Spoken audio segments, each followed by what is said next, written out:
João 4 fala ali do encontro de Jesus com a samaritana, né? E a conversão da samaritana, mas a gente não vai falar sobre essa passagem, mas eu quero ler João 4:23, diz o seguinte: mas vem a hora, e já chegou, em que os verdadeiros adoradores adorarão o Pai em espírito e em verdade, porque são estes que o Pai procura para seus adoradores.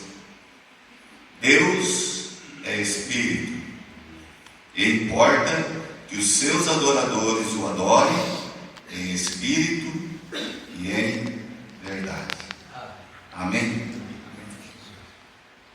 Irmãos, eu lendo essa passagem, eu fiz alguns questionamentos a mim mesmo, porque quando a gente lê a Bíblia, o primeiro a ser questionado somos nós, né? A gente vai preparar uma mensagem, o primeiro a ser cobrado, e primeiro o que Deus fala é com aquele que vai pregar. A intenção até era outra, mas Deus me levou para um outro caminho e espero que os irmãos entendam a palavra de hoje. Porque quem são os verdadeiros adoradores? São aqueles que não se limitam a rituais externos ou tradições humanas. São pessoas que buscam a Deus com sinceridade, coração limpo e fé verdadeira. Não adoram por obrigação, mas por amor e gratidão. O que significa adorar em espírito? Não é apenas falar palavras bonitas, mas ter comunhão interior com Deus. É uma adoração que vem do coração, movido pelo Espírito Santo. Vai além das formas externas, alcançando a essência da fé. Isso é adorar em espírito. E em verdade, adorar de acordo com a verdade revelada por Deus, que é Jesus Cristo. Não viver de aparência religiosa, mas andar na verdade do Evangelho. Ter uma vida coerente, não apenas adorar com os lábios, mas também com atitudes. Está lá em Isaías 29:13, se não quiserem ver depois. Por que o Pai procura esses adoradores? Porque Deus não olha apenas para palavras ou gestos, mas olha para o coração. Ele deseja filhos que o busquem com amor genuíno, não apenas para receber bênçãos, mas para ter intimidade com Ele. Os verdadeiros adoradores são aqueles que amam a Deus com sinceridade, guiados pelo Espírito Santo e pela verdade de Cristo, vivendo coerente entre fé e prática. São esses que Deus procura. E aí eu me fiz a pergunta: o quanto eu conheço Deus? Quanto eu sei de Deus? Se são essas virtudes que Deus busca em mim, quanto eu sei dele? Eu sei que muitos aqui já fizeram curso de teologia, já se aprendeu sobre Deus, sobre os atributos de Deus. Eu também já fiz. Mas a gente precisa, às vezes, lembrar. Porque quando eu li essa passagem para preparar a mensagem, eu vi que muitas coisas sobre os atributos de Deus eu havia esquecido, ou eu precisava relembrar. Então, irmãos, minha intenção hoje com os irmãos é a gente falar um pouquinho sobre os atributos de Deus. Quem é Deus? Conhecer Deus sua essência, quem realmente Ele é, para que a gente possa se tornar um verdadeiro adorador. Não existe uma passagem na Bíblia que fale de todos os atributos de Deus. Os atributos de Deus, eles estão na Bíblia desde Gênesis a Apocalipse. Talvez o livro que mais faça referência aos atributos de Deus é Salmos. Mas eles estão espalhados em toda a Bíblia.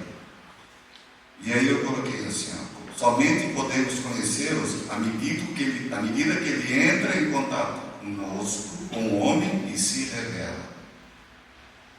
Nós só conhecemos aquilo que Deus se revela a nós. Não que a gente tenta descobrir, mas aquilo que está na sua palavra.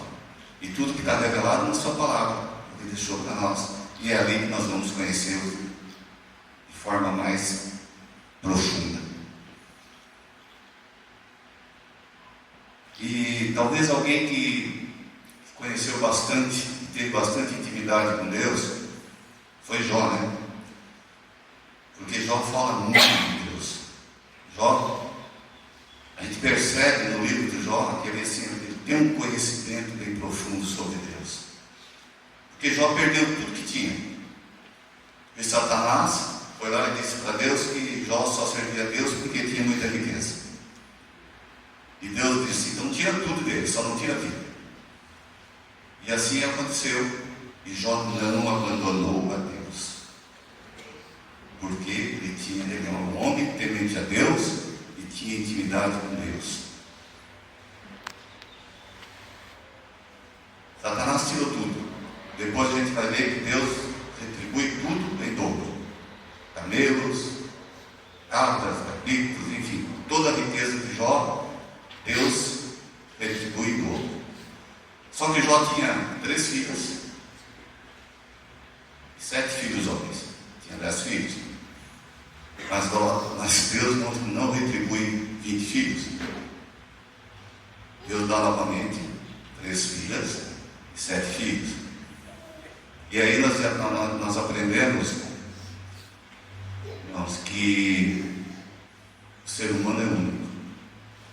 É um só. Não que Deus ressuscitou, Deus que deu aqueles que morreram.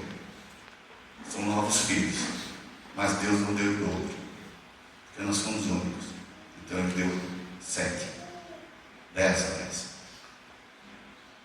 Porque pessoas não se multiplicam dessa forma. Cada um é um. Cada um é um ser humano. E Deus olha para cada um de nós de forma diferente. Porque Ele olha para o coração como nós vemos. Então a gente vai ver lá que Deus multiplica tudo. Mas os filhos são 10. Continuam sendo 10.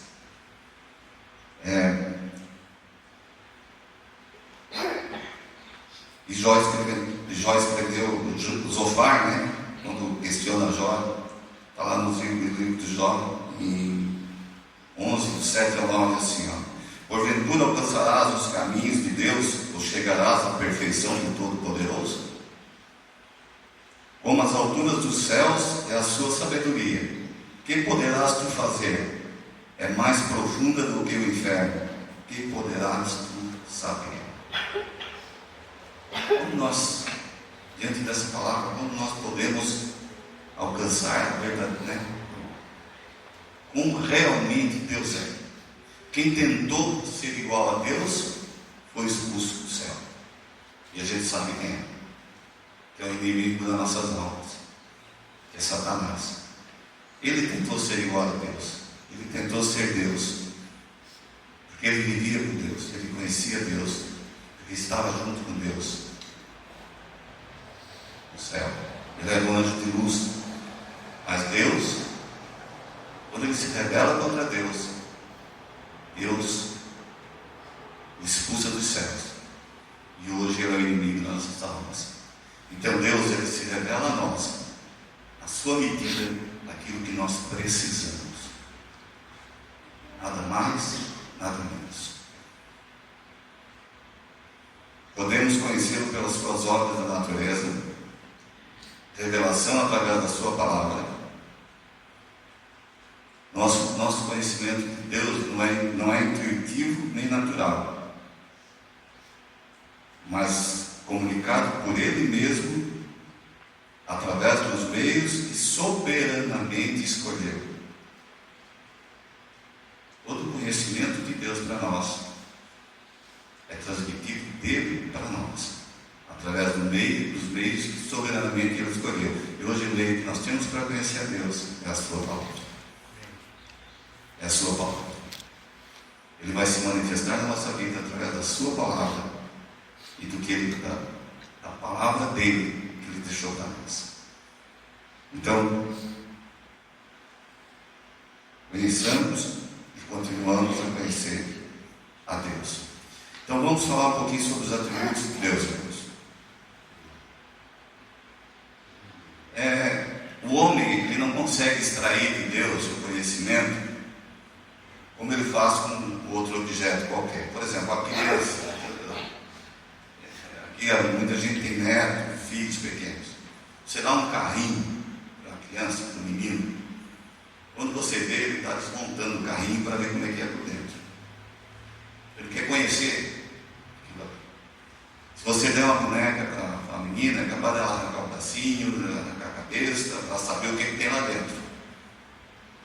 É natural do ser humano. Né? E aí vai a ciência, enfim, uma série de coisas que o homem estuda, e estuda o próprio homem para conhecer como é que é. Deus não é assim. Nós não temos como extrair dele quem ele realmente é. Não dá. Né? Entretanto, Deus, por meio da sua palavra, bondosamente transmitiu informações necessárias ao homem, de modo que este somente pode aceitá-las e assimilá-las. Deus transmitiu a nós, através da sua palavra, todo o conhecimento que nós precisamos sobre ele. E cabe a nós aceitá-las e assimilá-las. Porque é a palavra dele. A Bíblia não contém a palavra de Deus. A Bíblia é a palavra de Deus. Tem duas formas de atributos de Deus, né? São os incomunicáveis, que são exclusivamente de Deus, são atributos dele, e os atributos morais ou comunicáveis que ele divide com o homem. E a gente vai, acho que o tempo vai dar, mas a gente vai tentar aqui falar sobre alguns deles. Esses atributos de Deus, para que a gente possa conhecer um pouquinho mais quem é esse Deus que nós servimos. E se você já estudou, relembrar. Não dá para a gente ir a fundo, porque se a gente fosse estudar realmente quem é Deus, talvez a gente passasse a nossa vida, outra vida, e a gente nunca chegaria. Porque Ele não vai se revelar totalmente a nós. A gente já leu. Mas através dos seus atributos, a gente vai conhecer um pouquinho de quem é Deus e como Ele age na nossa vida e na vida de cada um, né, dos seus filhos, e através da natureza. Atributos incomunicáveis são aquelas características qualitativas do Supremo Ser que Ele não compartilha com nenhuma de suas criaturas. É dele, isso é dele. Nós não temos acesso a esses atributos. Primeiro, autoexistência. Atributo fundamental e exclusivo de Deus. Ele não depende de nada de fora de si para existir. Deus não foi criado, Deus não vai ter fim. Ele sempre existiu. A autoexistência é um atributo exclusivo de Deus. Nós nascemos e vamos viver para a eternidade. Não este corpo, mas a alma. Ou no céu, ou no inferno. Mas ela vai continuar. Mas Deus não. Ele não teve início, não teve fim. A Bíblia diz lá em Gênesis que no princípio a terra era escura e sem forma, mas o Espírito do Senhor planava sobre as águas. Porque Deus já existia antes de tudo existir. Ele não foi criado. Não teve ninguém para criar. Porque se ele fosse criado por alguém, nós estaríamos nos reportando àquele que o criou, não a ele. Então Deus é infinito. Amém, glória a Deus. Amém. Lá em João 5,16 diz assim, ó, porque como o Pai tem a vida em si mesmo, como o Pai tem a vida em si mesmo, Ele mesmo, assim deu também ao Filho ter a vida em si mesmo. Então Jesus disse, eu e o Pai somos um. Quem vê a mim, vê o Pai. E aí aqui nós entramos na questão da Trindade, que pode ser uma coisa que a gente vê outro dia. Mas Deus é Pai, Filho e Espírito Santo. São três pessoas da mesma existência. Então, porque como o Pai tem a vida em si mesmo, assim deu também ao Filho ter a vida em si mesmo. Então, assim, Jesus também é infinito. Nós precisamos entender isso. Não é porque Ele se fez homem, veio à terra, morreu e ressuscitou. Mas Ele é Deus também. Segundo, Deus é único. Isso é muito importante para nós que cremos. Ele é único, não existe outro.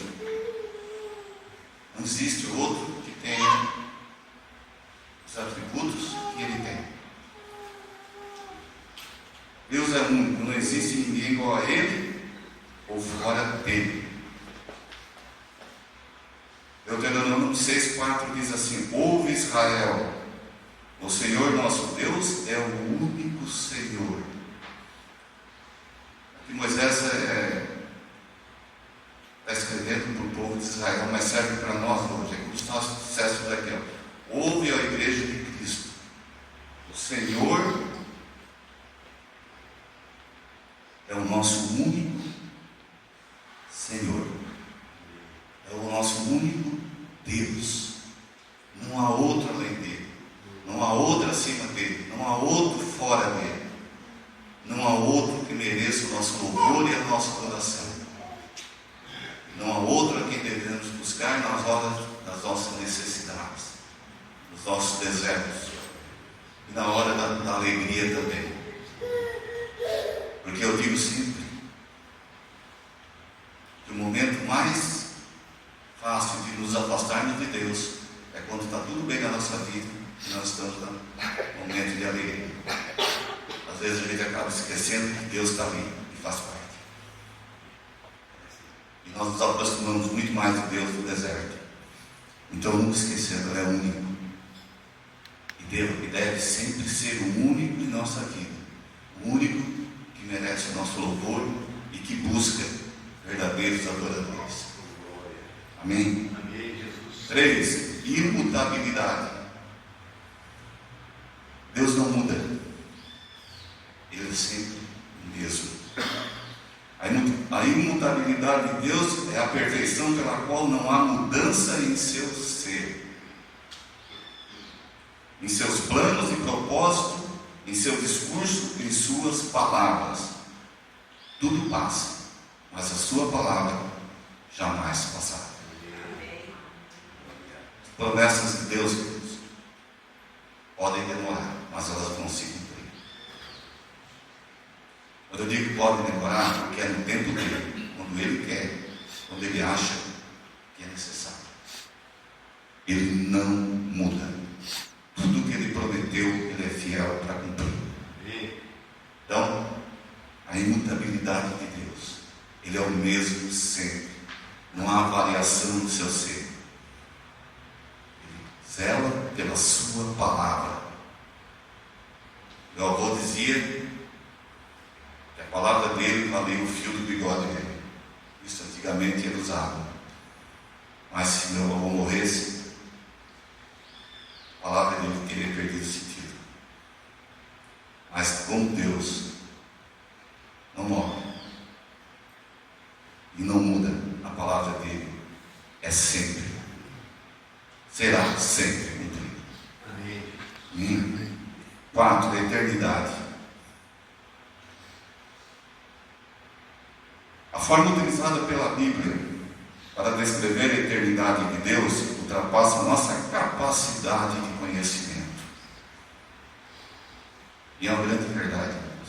Como nós vamos entender de forma completa alguém que não foi criado, que não teve início, e que não terá fim, e que nos criou, nos formou, criou a natureza, criou tudo que nós vemos, tudo que nós temos.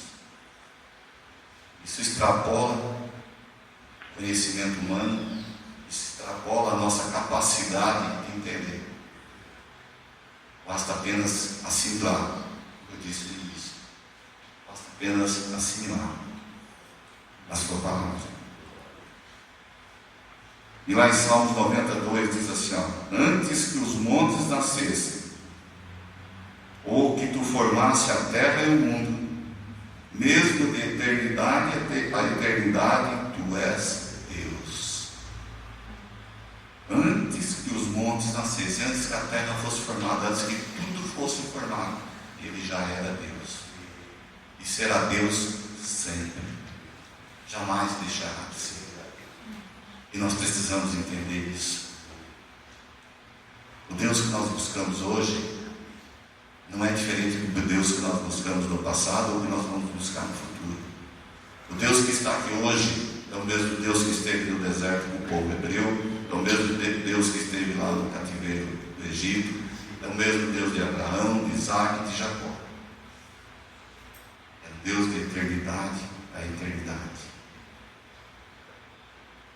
Para confiarmos verdadeiramente em Deus, nele, nós precisamos entender isso, que Ele é sempre o mesmo.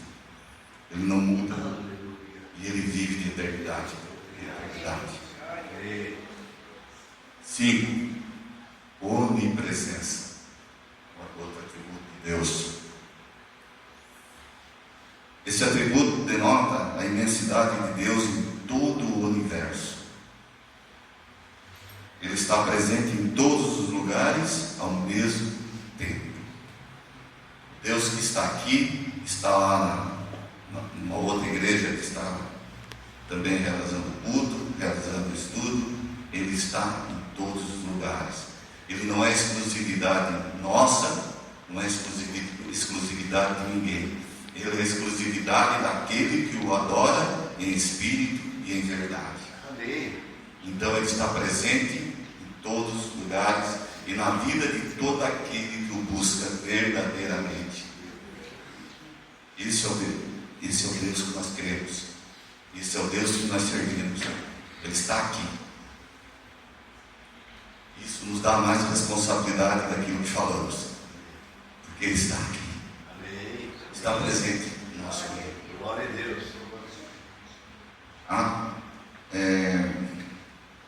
Provérbios 15:3. Os olhos do Senhor estão em todo lugar, contemplando os maus e os bons. Interessante, irmãos. A gente acha que o ateu, as pessoas que consideramos ruins, Deus não está vendo, mas está. Está. Os olhos deles estão em todos os lugares, contemplando os maus e os bons. Da mesma forma que Ele olha para o coração de cada um de nós que o servimos, Ele também olha para o coração daquele que o rejeita. E aí, depois a gente vai entender a justiça de Deus, quando a gente chegar lá.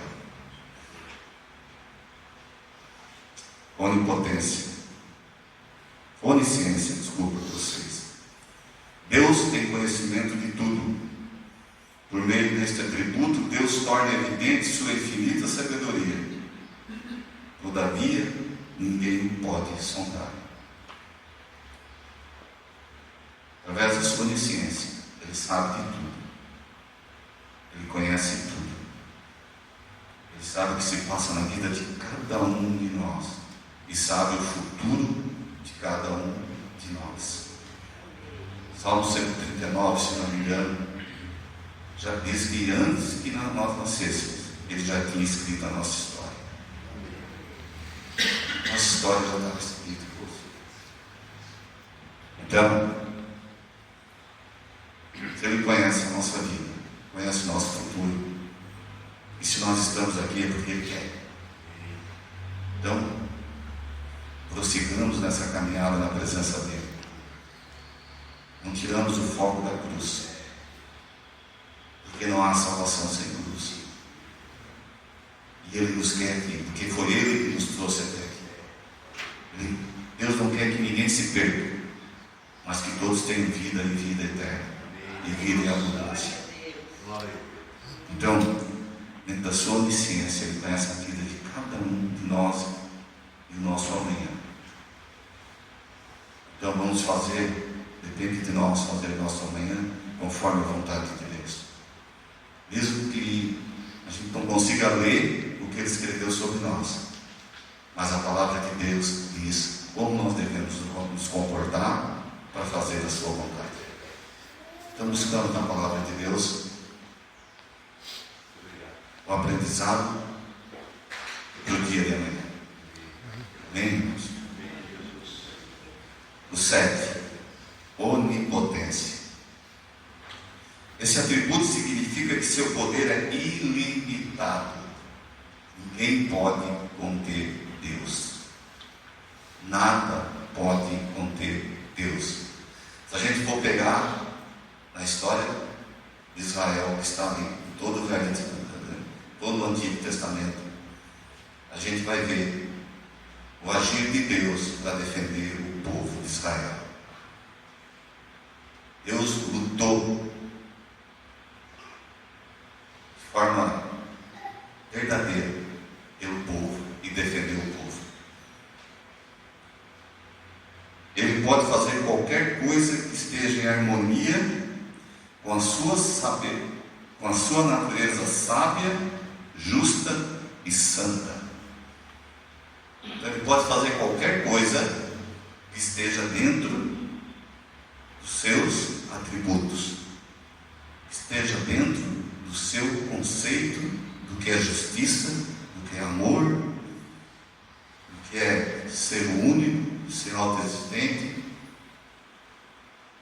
Ele age conforme que Ele realmente é. Por isso a gente precisa conhecer um pouquinho mais sobre Ele. Ele não vai agir fora daquilo que está na sua palavra, daquilo que Ele deixou para nós. E Ele é poderoso para mudar a vida e a história de qualquer um de nós, conforme o seu querer e a sua vontade. E se a gente for perguntar aqui, eu tenho certeza que muitos aqui vão falar de milagres que Deus já realizou na vida dele, na vida de cada um de nós aqui, ou de cada pessoa que aqui está, porque Ele é poderoso para fazer. Quando o homem diz, não dá mais, é impossível, para Ele não tem impossível, para Ele não tem limites, para tudo aquilo que está dentro da sua natureza sábia, justa e santa. Jó 42 diz assim, 42:2 diz assim: bem sei eu que tudo podes, e que nenhum dos teus propósitos pode ser impedido. A vontade de Deus, ela não pode ser impedida. Nós podemos lutar contra, mas jamais será impedido. Amém? Amém. 8. Nós estamos falando dos atributos incomunicáveis, que são exclusivos de Deus. Perfeito. Ele é a perfeição das perfeições. Se vocês imaginarem algo perfeito, Deus é muito maior do que a nossa imaginação não consegue alcançar. Quem é realmente Deus é a perfeição de Deus. Em Mateus 5:48 diz assim: sede vós perfeitos, como é perfeito o vosso Pai que está nos céus. Nós temos que buscar sempre a perfeição, irmãos. se a gente quiser se aproximar de Deus e ser um pouquinho parecido com Ele. E só estes herdarão o reino dos céus.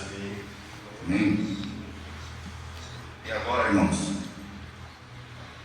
para não nos alongar muito, nós vamos falar dos atributos comunicáveis ou morais, que são aqueles que Deus divide conosco, ou que nós temos a oportunidade, não no mesmo nível que Deus, mas praticá-los.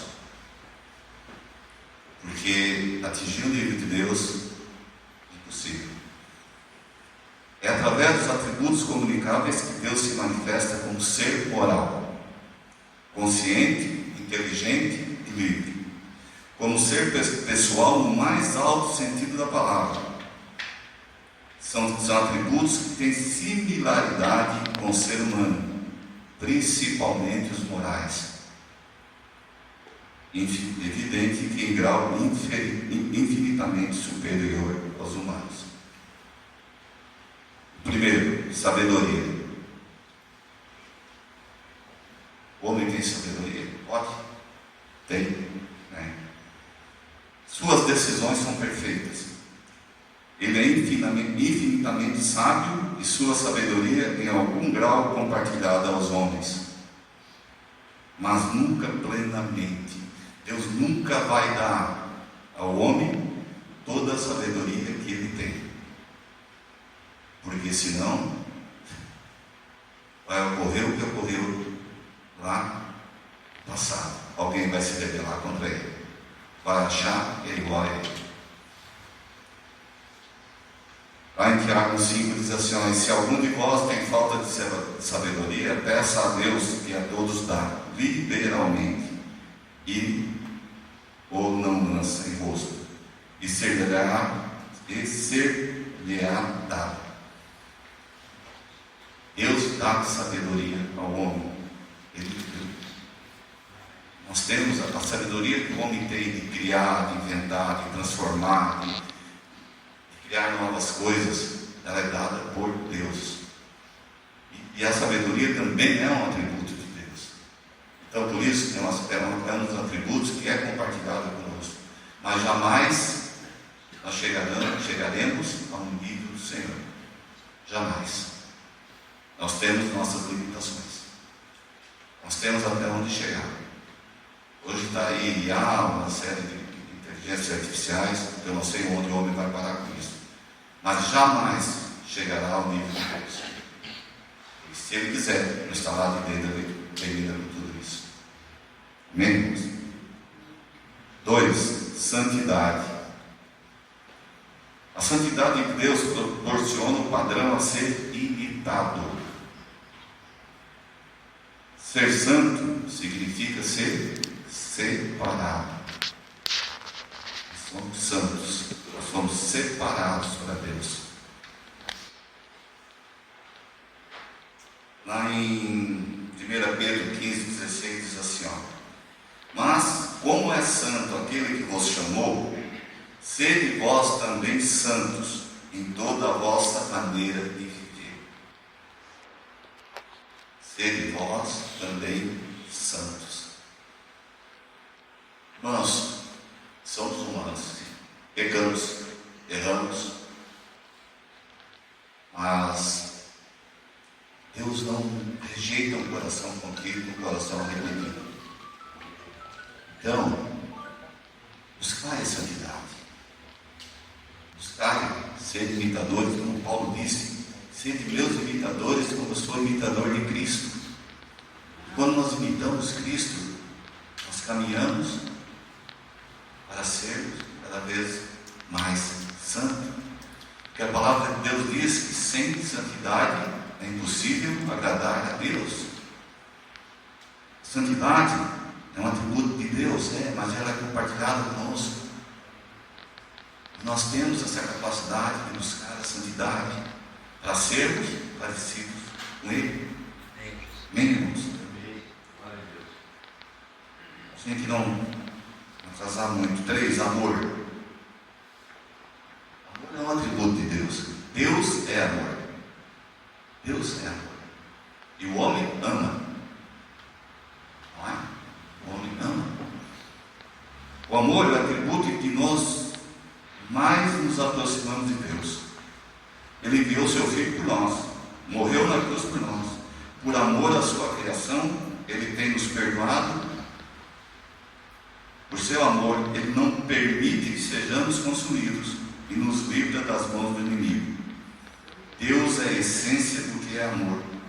O amor de Deus é o amor ágape, que é o amor sublime. Deus nos amou primeiro. Efésios, se não me engano, está dizendo que Deus já nos amou lá na criação do mundo. E Ele enviou o seu Filho por amor de nós, mesmo que nós não merecêssemos. Ele enviou o seu Filho para morrer na cruz. Por isso eu digo, não percamos o foco que é Cristo. Lá em João 4, 8 a 11 diz assim, ó, eu preciso ler essa passagem. Aquele que não ama não conhece a Deus.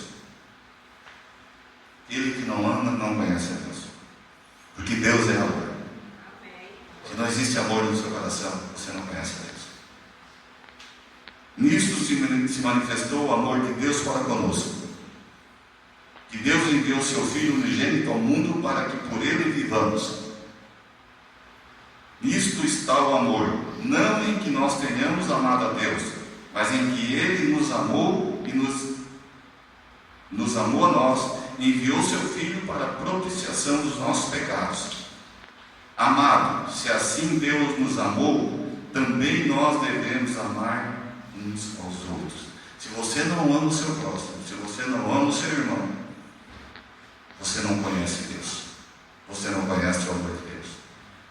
Eu fiz uma visita ontem, uma família onde a mãe não se dá com os filhos, onde a mãe estava querendo se suicidar ou tentou se suicidar, e um filho disse assim: eu não quero nem saber, se isso acontecer só me manda a conta do enterro.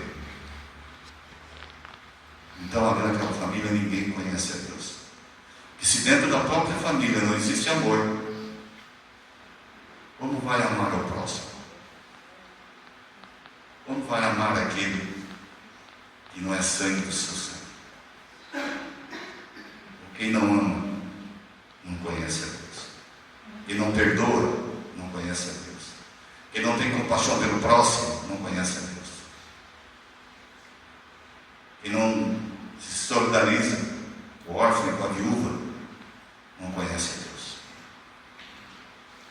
O amor talvez seja o maior atributo de Deus que Ele compartilha com nós e que nos mais leva a estar próximo dEle.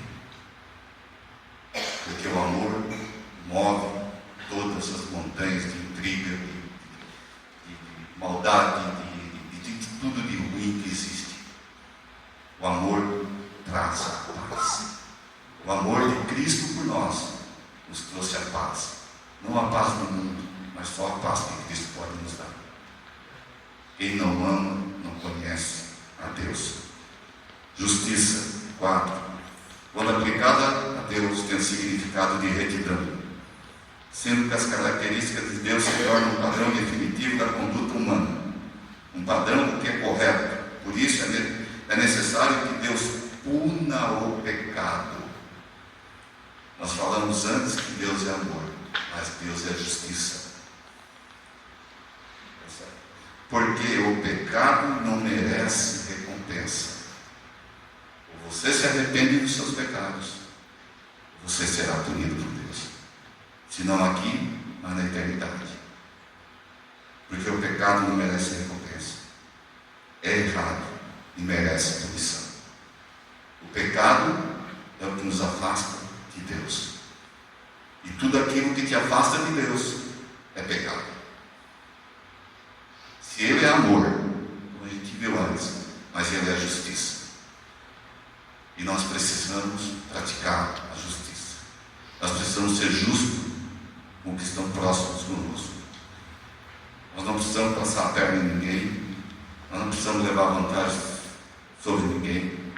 Nós não precisamos maltratar alguém.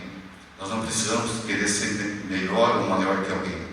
Nós precisamos ser justos com o nosso próximo, ou com aqueles que vivem conosco. Porque Deus é justiça. E se nós queremos ser imitadores de Cristo, nós precisamos praticar a justiça. Deuteronômio 32:4 diz: Ele é a rocha, cuja obra é perfeita, porque todos os seus caminhos justos são. Deus é a verdade, e não há nele injustiça. Justo e reto é. Cada tributo aqui os irmãos têm visto que eu tenho usado a passagem bíblica, porque não sou eu que estou dizendo, é a palavra de Deus que fala. E por último, fidelidade. Deus jamais vai prometer algo que Ele não irá cumprir. Quantas vezes nós já fizemos isso? Já prometemos e não cumprimos.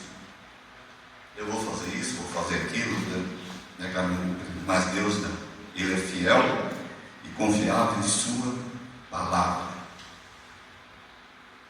Em suas palavras. Se formos infiéis, Ele permanece fiel. Não pode negar-se a si mesmo. 2 Timóteo 2:13. Ele jamais vai negar a sua palavra. Ele vai cumprir todas as promessas, profecias que estão na sua palavra. A prova cabal da sua fidelidade são suas promessas, que se cumpriram de forma literal, pronunciada pelos profetas, que falaram em seu nome e por seu Filho.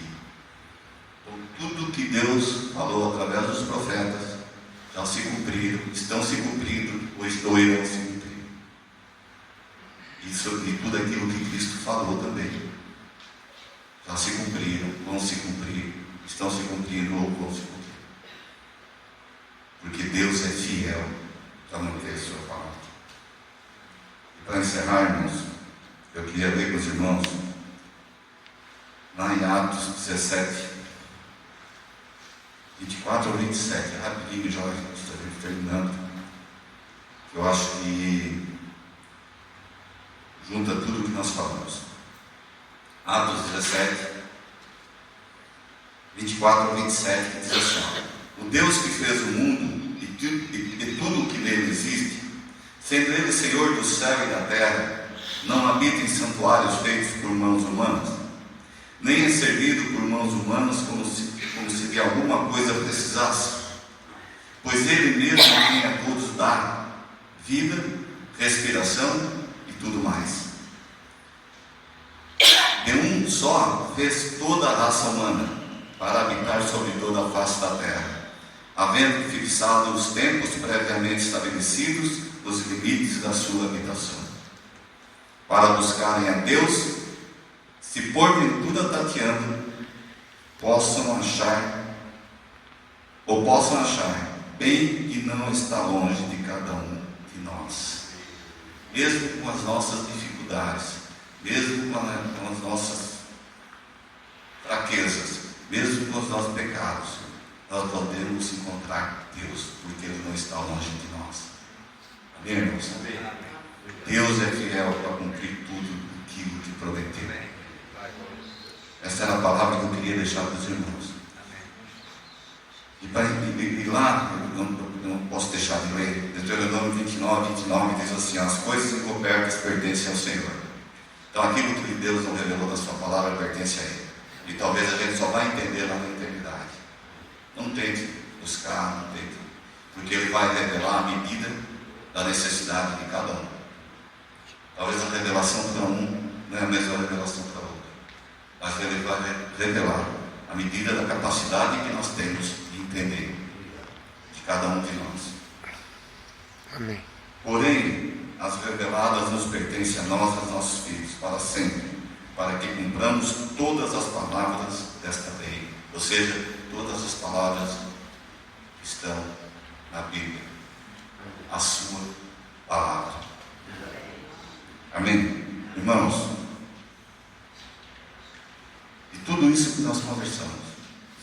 nós meditamos. Deixaria para os irmãos que o grande segredo importa que eu adoro, ou adore em espírito e em verdade. A gente tenha isso em mente. A gente o adore em espírito e em verdade. Amém? Que Deus abençoe a vida de cada um. Amém. E mais uma forma da gente estudar um pouquinho sobre os atributos de Deus e aprender sobre Deus, entender como Ele age e como Ele pode agir nas nossas vidas. Porque eu sei que muitos aqui já estudaram, curso, enfim, mas é bom relembrar, porque tem gente que tem essa mania de às vezes esquecer as coisas, e às vezes nem lembrar que Deus é amor, que Deus é resistente, que Deus é fiel, que Deus é poderoso, que Ele não muda, e na hora da dificuldade a gente acha que Ele não está cuidando da gente, que Ele é onipresente, é onisciente, mas não, Ele está sempre do nosso lado, está sempre conosco. Amém? Vamos orar? Amado Deus, Senhor, a Tua palavra, Pai, foi ministrada, e eu te peço, Senhor, que ela tenha encontrado nos corações, Pai, terra fértil, e que ela possa germinar conforme Teu querer, a Tua vontade, Pai. Entendemos que Tu és o único Deus, Pai, que Tu és poderoso e que a nossa vida depende de Ti, Pai. E que se estamos aqui hoje, Senhor, é porque Tu deste o Teu Filho para morrer naquela cruz por nós, Pai. Que ressuscitou o terceiro dia, que está à direita contigo, Pai. E que lá, Senhor, é o nosso advogado. Que se pecarmos, Senhor, nós podemos recorrer a Ele. E Ele é o nosso advogado. E desta forma, Senhor, nossos pecados serão perdoados quando nós nos arrependermos verdadeiramente, de coração contrito e arrependido, Senhor. Senhor, guarda os Teus filhos que estão aqui nesta manhã, Senhor. Protege-os, Senhor. Tudo aquilo que eles têm buscado aqui na Tua presença, eu não sei o que cada um necessita, mas Tu conheces os corações, Pai. Tu sabes das necessidades, Tu sabes das dificuldades. Então eu te peço, Pai, que tudo que for conforme a Tua vontade, o Teu querer, Senhor, conforme a Tua palavra, Pai, que seja realizado na vida deles, Pai. Que seja milagre, Pai. Que haja milagre na vida, Pai, de perdão, de arrependimento, de paz, de reconciliação. Enfim, Senhor, tudo aquilo que não Te agrada, Pai, que seja tirado da vida de cada um de nós, Pai.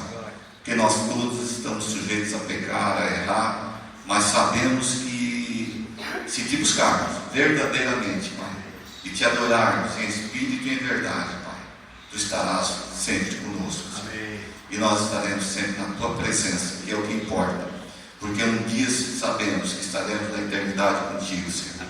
E é por isso que estamos aqui e desta forma que caminhamos, Pai, para estarmos na eternidade contigo um dia, Pai. Pai, obrigado pela vida de cada um. Obrigado por esta manhã maravilhosa, Senhor. Pela oportunidade de estar falando a Tua palavra e meditando sobre a Tua palavra, Pai. Em nome de Jesus. Amém. Amém.